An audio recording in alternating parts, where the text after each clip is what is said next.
The stonecutter. Long ago, in a quiet mountain village, there lived a humble stonecutter. Every day he walked into the mountains with his tools.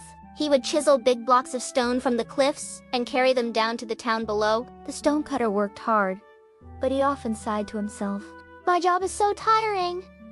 I wish I could be someone else. Someone with more power. Someone with an easier life. The rich merchant. One afternoon, the stonecutter delivered a huge block of stone to a rich merchant's house. The walls sparkled with jewels, the windows shone with gold, and the merchant wore silk robes. The stonecutter gazed in awe. Oh, how wonderful it must be to live in such comfort! If only I could be that rich merchant. To his surprise, a warm breeze blew, and suddenly he was the merchant. He wore silk robes, and servants bowed to him. At first, the stonecutter was delighted. He thought, now I will be happy forever. But soon, as he rode through the town, he saw people bowing not to him but to a noble prince in a fine carriage. The prince, being a merchant, is nothing compared to being a prince, he grumbled.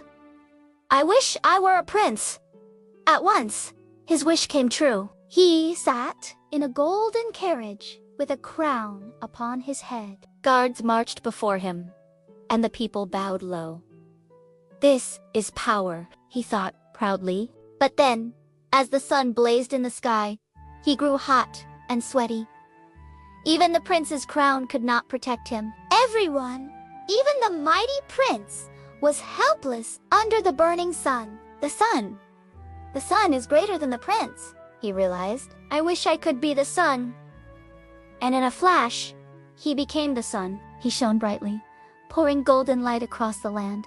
Fields grew green, rivers sparkled, and people shielded their eyes from his brilliance. But after a time, clouds drifted across the sky, blocking his rays. The clouds are stronger than the sun, he decided. I wish I could be a cloud. Immediately, he was a great gray cloud. He floated across the sky, covering the earth in shadow. Rain poured from him, filling rivers and soaking the ground. I am mighty indeed, he boomed. But then he noticed something. No matter how much rain he poured, the mountain stood tall and unmoved. The mountain is greater than the cloud, he thought. I wish I could be a mountain. And so, he became a mighty mountain. His peak touched the sky, and he felt strong and unshakable.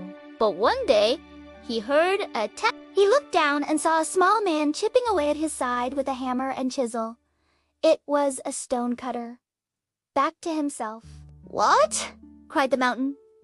That tiny man is stronger than I am. He can shape even a great mountain. And in that moment, he realized he was the stonecutter once again. His calloused hands held the hammer, and his chisel struck the rock. At first, he was surprised.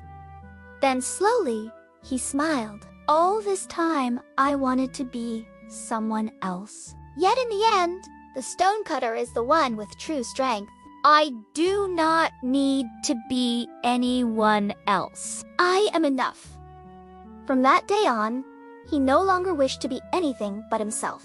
He worked hard, whistled while he chipped away at the rocks, and felt content in his heart. Moral of the story: be happy with who you are. Chasing after what others have will never bring peace. True strength and happiness come from being yourself.